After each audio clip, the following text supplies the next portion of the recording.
So Ricky, you've bounced back with 2 strong wins after a difficult spell. What's pleased you most about the team's reaction over the last couple of games?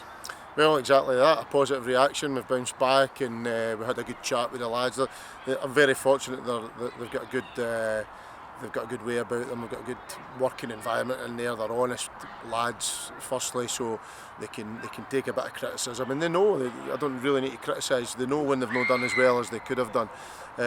So we had a good back and forth chat.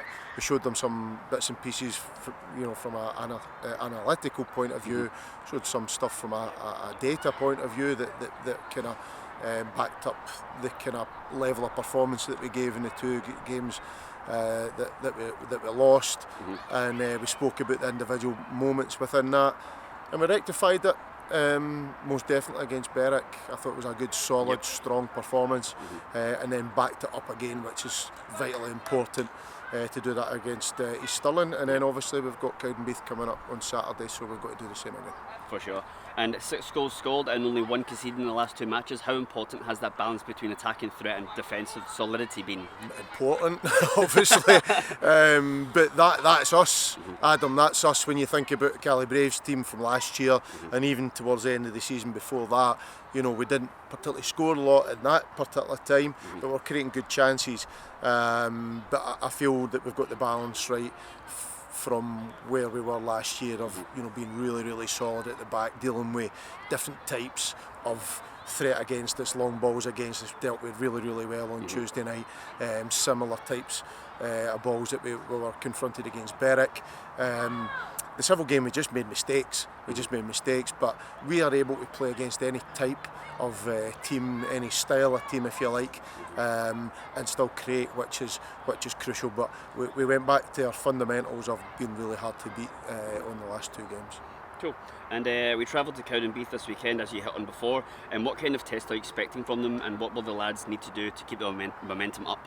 Yeah, well, looking at the results, they've changed a lot of their team in the summer, but looking at the results, they've had some good results, had some maybe ones that they would be really disappointed with. But you can never look too much into individual results, individual games, performances. I think until you get to maybe 10-15 games of the season, you're nearly halfway of the season, then it starts to build a picture of what the team's habits are like.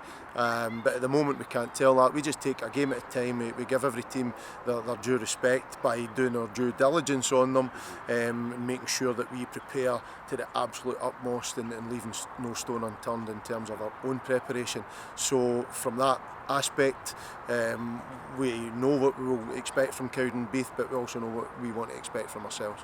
Cool, cheers. And lastly, the next round of the South Region Challenge Cup's just been drawn as well. It's a home draw with Harthill Royal. Do you have anything to say just about that? I know it's in a few weeks, but... Yeah, no, I mean, it's what I did want was a home tie. I don't know too much about Harthill at all, but we'll find out. And I've just said to you there in my previous answer that we would respect everybody by doing our due diligence and finding out about them and working on a game plan towards that. But we'll tackle that when it comes.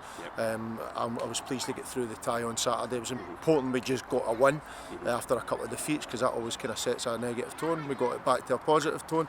Want to keep it going on Saturday and then keep progressing in the cup competitions, which are important to us. Cool. Perfect, Ricky. Thank you very much. Cheers.